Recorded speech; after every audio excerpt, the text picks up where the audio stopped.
वैराग्य होने के पश्चात गौतम बुद्ध ने कई वर्ष तक जंगल में रहकर बड़ा कठोर तप किया। वहां उनका आहार लगभग बंद ही हो गया था। इससे शरीर सूखकर अस्थिचर्म मात्र रह गया था। पर इतने पर भी आत्मज्ञान नहीं हुआ और इससे उनका चित्त भ्रमित रहता था। एक दिन गौतम के तपस्या स्थान के पास से होकर नगर की कुछ गायिकाएं निकलीं। वे मार्ग में एक गीत गाती हुई चली जा रही थीं, जिसका आशय था कि वीणा के तारों को ढीला मत छोड़ो, अन्यथा उनसे मधुर स्वर नहीं निकलेगा। पर उनको इतना खींचो भी मत कि वे टूट जाएं। इस गीत की ध्वनि गौतम के कान में पड़ी तो अकस्मात उनको अपनी भूल का पता लग गया। सुफल प्राप्त करने के लिए अत्यधिक कष्टपूर्ण तपस्या उचित नहीं, वरन संयमित आहार, विश्राम, निद्रा आदि का जीवनयापन करने से ही साधना पूरी हो सकना संभव है। चाहे सांसारिक लक्ष्य हो और चाहे आध्यात्मिक, सफलता के लिए मध्यम मार्ग का अनुसरण करना ही उचित है। एक बार एक संत और शिष्य दोनों हमेशा धर्म के प्रचार करने के लिए गांव-गांव घूमा करते थे। एक बार वो धर्म प्रचार करने के लिए किसी गांव में गए हुए थे। वहां पहुंचते ही बहुत जोर से वर्षा शुरू हो जाती है। वो संत और शिष्य वर्षा में भीग जाते हैं। वर्षा रुकने का नाम ही नहीं ले रही थी। तब वो दोनों तय करते हैं कि कुछ समय के लिए वो उसी गांव में रुक जाएंगे। वो वर्षा रुकने के बाद गांव में एक कुटिया बनाकर रहने लगे और रोज उस गांव में धर्म का प्रचार करने लगे। उस संत का उपदेश उस गांव के लोगों को सुनना बहुत अच्छा लगता था। वो रोज उनको उपदेश देने लगा। उस गांव के लोग उनका बहुत सम्मान करते थे और उन्हें भोजन इत्यादि देने के साथ दान दक्षिणा भी दिया करते थे। वो लोग काफी दिन उस गांव में रह लिए थे। एक दिन वो संत अचानक अपने शिष्य से कहता है कि वत्स, हम यहाँ काफी दिन रह चुके हैं, अब हमें यहाँ से चलना चाहिए।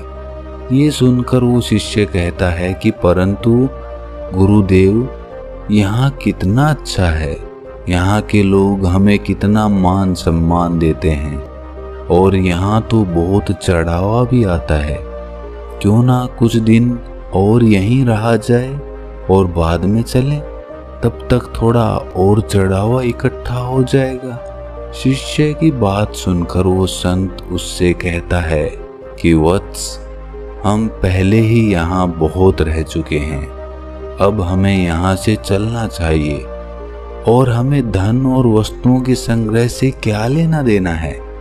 ये सब हमारे लिए कोई मायने नहीं रखते। हमारे भीतर इसके लिए कोई मोह नहीं होना चाहिए। हमें तो केवल त्याग के मार्ग पर चलना चाहिए, सत्य के मार्ग पर चलना चाहिए। धन से हमें कोई मतलब नहीं होना चाहिए। इतना कहकर वो संत शिष्य से कहता है कि हम यहाँ से कुछ नहीं ले जाएंगे, जो कुछ भी है इसी जगह छोड़ देंगे और खाली हाथ चलेंगे।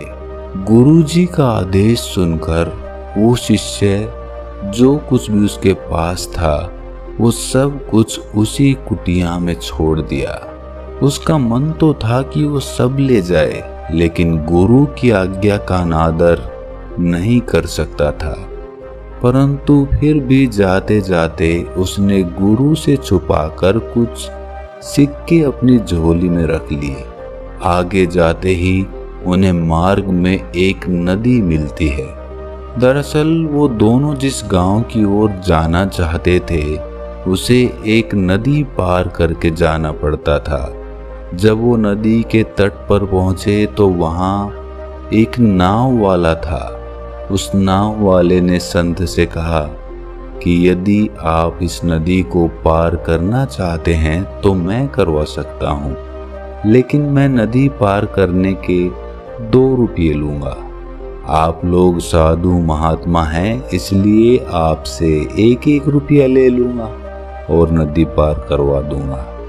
उस शिष्य को पता था कि संत के पास पैसे नहीं हैं, इसलिए उसने ये देखने के लिए कि बिना पैसे गुरुदेव कैसे नदी पार करेंगे, उसने अपने सिक्के नहीं निकाले।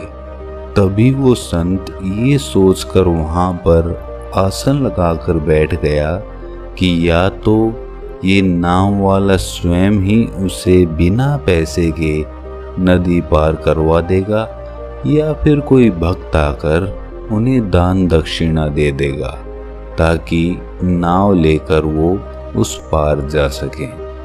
परंतु ना तो कोई भक्त आता है और ना ही अब तक नाव वाले ने कुछ कहा। संत और शिष्य को उस नदी के तट पर बैठे बैठे शाम हो गई।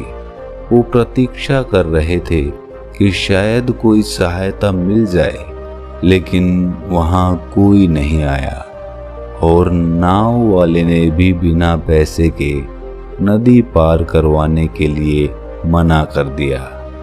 अंधेरा होने लगा था, लेकिन वो अब तक बैठे ही हुए थे। तभी नाव वाला उन्हें डराते हुए कहता है कि महात्मा जी, यहाँ अब अंधेरा होने लगा है, यूं इस तरह रात में यहाँ रुकना खतरे से खाली नहीं है। आप लोगों को यहाँ नहीं रुकना चाहिए।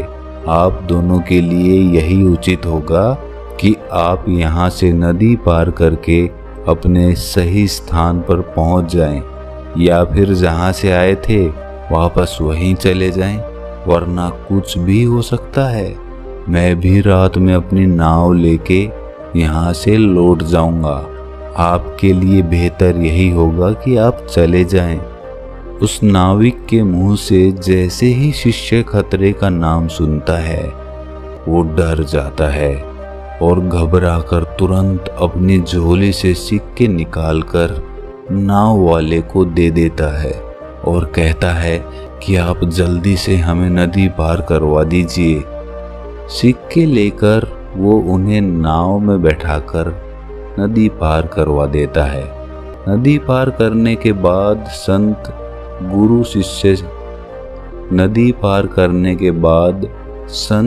शिष्य से पूछता है कि तुमने गांव का चढ़ावा क्यों लिया? मैंने तुम्हें सब कुछ छोड़ देने के लिए कहा था, फिर भी तुमने मेरी बात नहीं सुनी, क्यों? तब वो शिष्य कहता है कि गुरुजी, यदि वो सिक्के मेरी झोली में ना होते तो हम दोनों कष्ट में पड़ जाते। रात का समय था, कुछ भी हो सकता था। इन्हीं सिक्कों ने हमारी रक्षा की है। शिष्य की बात सुनकर संत मुस्कुराने लगते हैं और कहते हैं कि वत्स, जब तक ये सिक्के तुम्हारी झोली में थे तब तक हम कष्ट में ही थे, और जैसे ही तुमने उन्हें बाहर निकाला हमारा कष्ट दूर हो गया। यही मैं तुम्हें समझा रहा था कि त्याग में ही सुख है। तुमने सिक्कों का त्याग कर दिया, उसका परिणाम तुम्हारे सामने है। ये कहकर संत ने बाकी के सिक्के किसी गरीब को दान कर दिए और आगे चले गए। तब वो शिष्य कहता है, अगर मेरे पास ये सिक्के नहीं होते तो हम नदी पार नहीं कर पाते, और आप कहते हैं कि सिक्कों का त्याग कर दो। तब गुरु कहते हैं कि वत्स, तुम अब भी भूल कर रहे हो। जब तक सिक्के तुम्हारे पास थे, तुम्हारे मन में दुविधा बनी हुई थी, क्योंकि तुम्हारा मन चोरी से भरा हुआ था। तुम्हारे मन में ये चल रहा था कि गुरुजी ने मना किया, लेकिन मैंने फिर भी वो सिक्के उठा लिए। उन सिक्कों की वजह से तुम्हारे मन पर एक बोझ बना हुआ था, लेकिन जब वो सिक्के तुमने नाव वाले को दे दिए तो तुम्हारे मन का बोझ हल्का हो गया। तुम्हारे मन पर से बोझ उतर गया।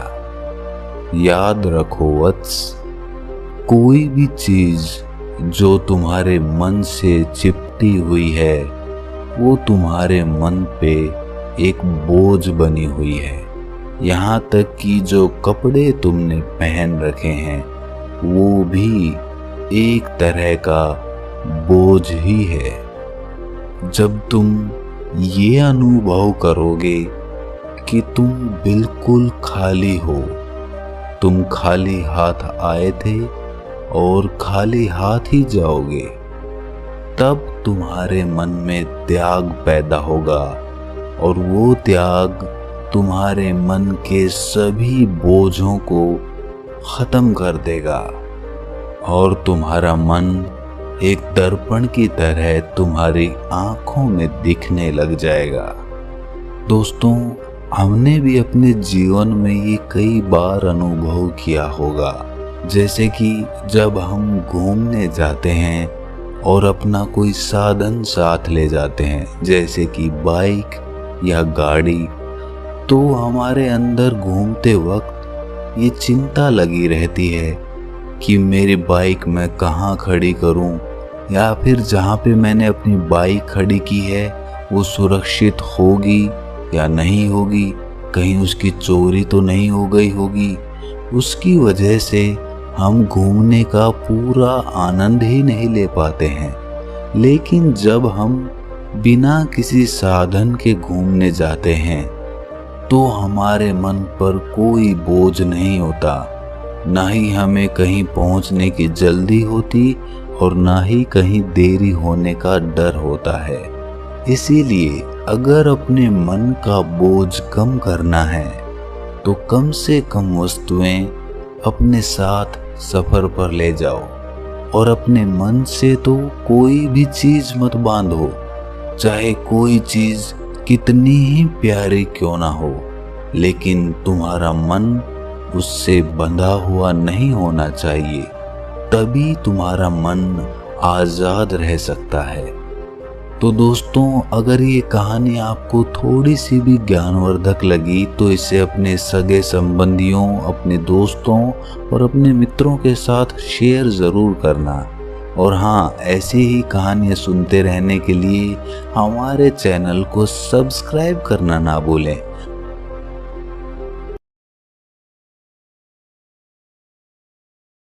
Thanks for watching. Please subscribe.